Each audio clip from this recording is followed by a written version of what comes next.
ngeen jëf mbokk internet yi topp seen bii di Xel mu Sell TV ñu leen nuyu bu baax di leen jaajëfal ñu ñëw ci actualité politique ak tàggat yaram ñu fas yéene ci indi ñaar benn bi di kii di Moustapha Diakhaté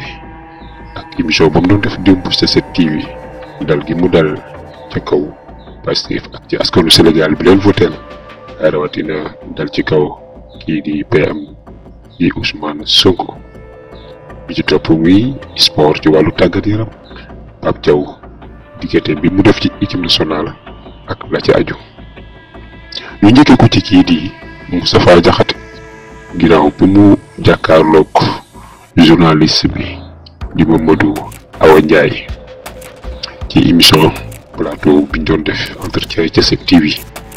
moom Moustapha Diakhaté daal di dal ci askanu Sénégal nee na moom li ko jaaxal askan wi noonu lañ mën a woteel kii di PM bi Ousmane Sonko ak parti Pastef ak nee na liñ ko fi tuumaal rek ni moom mi di Moustapha Diakhaté moo fi nekkoon ancien président du groupe parlementaire de Benno Bokk Yaakaar mu mel ne rek wax ji daanaka ci xolam la ko doon waxee nee na daal li ko jaaxal dëgg-dëgg askan wi dugg nañ ci gaal goo xam ni xamuñu fan lay teere bëgg fee fàttaliwaat mel ne rek dafa dal ci kaw PM di Ousmane Sonko ni li nga xam ne jaar na fi problème yi fi amoon nee na yooyu yëpp ginnaaw bi mu amee mais Sénégal lan moo tax nit ñi askan wi daal di jël seeni carte daal koy sànnil ñii di Pastef ak la ci aju mu mel ne rek ni moom mi ni Moustapha Diakhaté émission ba yaatu woon na lool mu amoon fee ci 7TV waaye mu mel ni daal du fay lépp lu mu xalaat ci lu mu war a wax rek daal du ko jëmale ci askanu Sénégal rawatina nag ci kii ñu votel nee na muy premier ministre Ousmane Sonko waaye parti Pastef mu mel ni rek lu ne wax na ko nee na gaalam doof du teer wala du teer fu neex bokk ya moom moo ko wax di moom mi di Moustapha Diakhaté lu jëm ci wàllu tàggat yaram ñu ñëw ci Pape Thiaw mi nga xam ni